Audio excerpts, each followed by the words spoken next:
Aduh, hai. Jadi makna kata apabila diterima taubat hamba membuat maksiat selain Tuhan pemaaf, dia kata Tuhan Maha mengampun. Lalu pemuda itu menghadapkan kepalanya ke langit dan memanjatkan doa. Pertama dia berkata, ya Tuhanku, jika engkau terima taubatku serta mengampuni dosaku, muliakanlah aku dengan faham dan hafalan sehingga aku hafal setiap ilmu dan ayat-ayat yang aku dengar. Kedua dia berkata, ya Tuhanku, muliakanlah aku dengan memiliki suara yang bagus sehingga orang yang mendengar ayat dariku bertambah iman dalam hatinya meskipun dia berhati keras. Ketiga dia berkata, wahai Tuhanku, muliakanlah aku dengan rezeki yang halal, berikanlah aku rezeki daripada sesuatu yang tidak diduga. Kemudian Allah memakbulkan semua doanya sehingga bertambahlah kefahaman dan hafalannya. Ketika dia membaca Al-Quran, maka sedar dan bertaubatlah setiap orang yang mendengarnya. Setiap hari di rumahnya ada segelas minuman yang lazat dan 2 potong roti. Tidak seorang pun tahu siapa yang meletakkannya sehinggalah dia meninggal dunia. Demikianlah ini keadaan orang yang bertaubat kepada Allah. Sungguhnya Allah tidak akan mensia-siakan pahala orang yang berbuat baik. Orang dulu memang macam tu. Tiba-tiba ada makanan, tak tahu siapa bagi. Tiba-tiba dah ada duit atas meja tu, tak tahu siapa bagi. Tapi semuanya rezeki daripada Allah. Dia yakin semua daripada Allah. Kita hari ni tak pek dah. Dan cucu ya kau tengok. Dan tak tahu mesin ATM tu ada duit ke tidak. Dan cucu lah, kau ada lah. Macam tu kan, yakin. Pek tak kita macam tu. Saya pernah buat beberapa kali, banyak kali keluar balik kad tu kan. Kadang-kadang duit dah tak ada tapi cuba kau ada contoh kan, tak ada. Tak ada. Tapi makna keyakinan orang dulu, ilmu orang dulu tu kan, dia punya betul-betul lah dia penghayatan pada ibadah dia macam tu sekali. Dia yakin betul kan. Ada orang cuba tengok macam Piramli kan. Piramli dia punya degama baik-baik dengan orang. Duit dia baru dapat payment, dia nak amal ni, nak raya ni, dia boleh bagi RM200 dekat ala seorang kru dia yang sedih tak dapat balik raya. Dia bagi bukan bagi RM50 setakat tambang kan, RM200 dia ada tu, ambil lah buat balik. Nak tengok mak dia sakit nak raya pula tu, pergi balik tu. Tapi rupa-rupa walaupun dia macam tu, rupa sampai sekarang orang masih lagi suka kat dia, ingat kat dia, mendoakan dia. Ada tahlil dia tak tahu buat tahlil doa selamat untuk dia. Yang mudah-mudahan kebaikan itu banyak. Iyo. Cerita Piramli sampai sekarang orang tengok. Kan? Ada yang bawa CD Piramli bawa pergi Makkah. No. Tak ada kojo, dia kata takut boring kepala otak tu. Bawa takut boring dia bawa. Apa ditahan ke immigration Arab tu? Apa mana CD kau bawa ni? Kau dah tahan tunggu. CD orang Arab tu play lah tengok ke video tu. Tak golak-golak orang Arab tu tengok. Kan ada subtitle golak. Lepas tu dia kata okey tak apa boleh masuk tapi CD dia tahan. Dia tu orang Arab tu tengok hari-hari. Ni yo cakap apa kan, tapi memang itulah dia kebaikan-kebaikan ni kan. Cerita Piramli kita tengok hari-hari kan. Tengok ada sekawan satu sampai hafal lah dialog Piramli tu dah. Cakap apa? Ingat dah. Kan ketika baca Quran. Okey dah. Ada sebahagian ulama ditanya, Apakah seseorang itu tahu bahawa taubatnya itu diterima atau ditolak? Macam mana nak tahu? Boleh tahu tak taubat itu diterima atau ditolak? Lalu ulama itu menjawab, tidak ada kepastian dalam hal itu, akan tetapi ada tanda-tandanya. Bagi orang yang diterima taubatnya, dia sentiasa akan menjaga dirinya dari maksiat. Dalam hati seolah-olah tidak ada kegembiraan dan sentiasa mengingati Allah. Dia macam tak gerak gembira suka-suka benar, tapi dia ingat Allah selalu. Dia suka bergaul dengan orang-orang yang soleh dan menjauhi orang-orang yang fasik. Campur dengan orang baik. Contoh datang kuliah duha di Masjid Ibnu Abbas. Ni campur orang baik-baik kat sini ni. Mudah-mudahan kan. Dan dia menganggap banyak terhadap dunia yang dia menganggap banyak terhadap dunia yang sedikit. Walaupun dia sedikit, banyak tu apa? Banyak manfaat dari segi ibadah yang dia nak buat. Bukan kata dia bergembira dengan dunia ni, tetapi dia menganggap sedikit pada amal akhirat yang banyak. Kan kalau dia beribadah tu dia rasa dia baik banyak kan? Tak, ni sikit ni.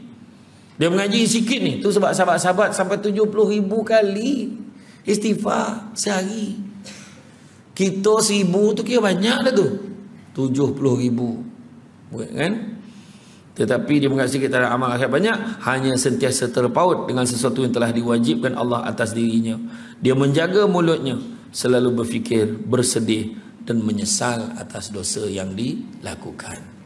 Jadi itu sebab perempuan yang dikasihi sekalian, mudah-mudahan kita menjadi golongan yang sentiasa bertaubat kepada Allah. Taubat lagi, taubat lagi, taubat lagi. Itu sebab kena bangun malam, kan? Bangun malam. Bangun malam paling kurang kita buat satu malam buatlah sekali. Paling tidak. Nabi pesan apa? Nabi cakap pada sahabat Nabi, dia kata, aku wasiatkan pada kalian 3 perkara jangan kalian tinggalkan. Pertama, puasa pada hari Yaumul Abid, pada hari putih. Yaumul Abid pada hari 13, 14, 15 kalender Islam. Setiap bulan tanpa gagal kecuali hari-hari tasyrik. Keduanya, jangan tinggal solat sunat duha 2 rakaat paling kurang setiap hari. Dan yang ketiga, jangan tinggal paling kurang solat sunat witir 1 rakaat setiap kali sebelum kamu tidur. Okay. Bangun malam pun bagus. Bangun malam tu juga mendekatkan kita kepada Allah. Kita rasa nak taubat dengan Allah Ta'ala. Bangun malam. Tak dapat sehari sekali, buat seminggu sekali. Tak dapat seminggu sekali, sebulan sekali. Dapat sebulan sekali, setahun sekali. Setahun sekali pun tak dapat, 10 tahun sekali. Letakkan tadi. Kau tak dapat 10 tahun sekali, seumur hidup sekali. Kau itu pun tak boleh cari tali gantung diri, mati lagi baik. Susah mana pula, hai? Kan? Tu. Sebab apa? Bila kita ambil masa bersendirian, ingat tak? 7 golongan. Kita review balik, kita ulang kaji balik. 7 golongan yang mendapat naungan daripada Allah, yang tak ada naungan selainnya akhirat besok. Apakah dia? Yang pertama, pemimpin yang adil. Yang kedua, orang muda yang sibuk beribadah pada Allah. Yang ketiga, orang yang hatinya terpaut pada masjid. Pergi mana-mana pun cari masjid. Kalau pergi ke berjalan, pergi open house, pergi berjalan, pergi beraya, pergi Keduri, masjid sini mana? Nak cari masjid juga. Yang keempat, orang yang berkasih sayang, bercinta kerana Allah, bertemu kerana Allah, berpisah pun kerana Allah. Sayang suami dia kerana Allah, suami itu sayang isteri dia kerana Allah, sayang anak-anak dia kerana Allah, berkasih sayang semua kerana Allah. Yang kelima, orang yang diajak berzina oleh seorang perempuan yang kaya dan cantik, tapi ditolaknya kerana takut kepada Allah. Bukanlah makna perempuan buruk dan miskin boleh. Dah kaya dan lawa kau tolak, yang buruk dan miskin lagi lah tak selera tengok. Tentulah, kan? Yang keenam, orang yang bersedekah sehingga menyembunyikan tangan kanannya tanpa pengetahuan tangan kiri, maknanya bagi dan merahsiakan sumbangan dia tu. Tak ada heboh-heboh cerita dengan orang. Dan begitu juga yang ketujuh, orang yang duduk bersendirian, kan? Menangis pasah pipi dia dengan air mata, mengenangkan dosa-dosa dia. Itu sebab kita bangun malam tu paling senang nangis. Bangun ni nangis lah sebab kena bangun. Macam tu lah. Lepas tu ambil wuduk, kan? Ambil wuduk, kita semayang 9 rakaat. Lepas tu duduk je ni lah. Duduk sambil zikir, astagfirullah, astagfirullah. Dalam kita istighfar tu terbayang dosa dia bagi. Allah, ngumpik banyak Allah. Aduh. Dan baru kutuk Samsul debat tu.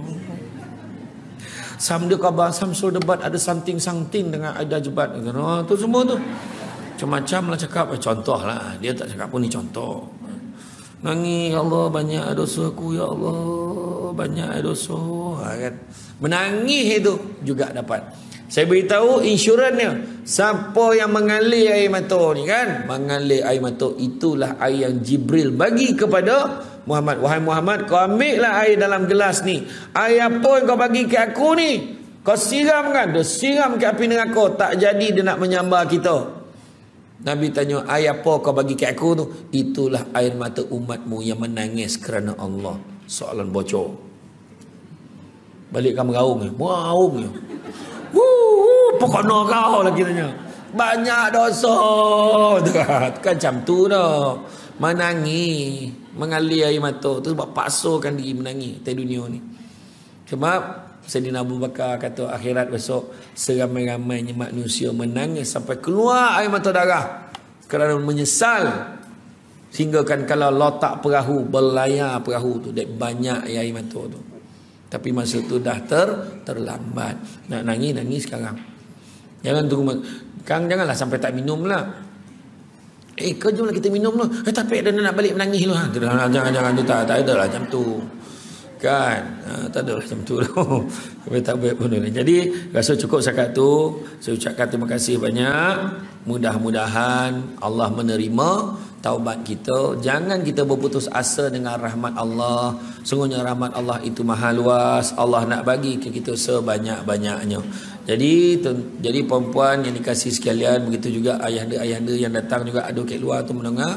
Saya ucapkan terima kasih banyak. Setakat itu saja daripada saya. Sesungguhnya yang baik itu datang daripada Allah Subhanahu Wa Taala. Kurang itu punca kelemahan saya sebagai manusia biasa. Jadi ada 3 makluman. Pertamanya tentang buku nanti cakap dengan ajah kita lah, pengurusi kita. Kemudian seterusnya pada siapa dekat luar sana, sahabat saya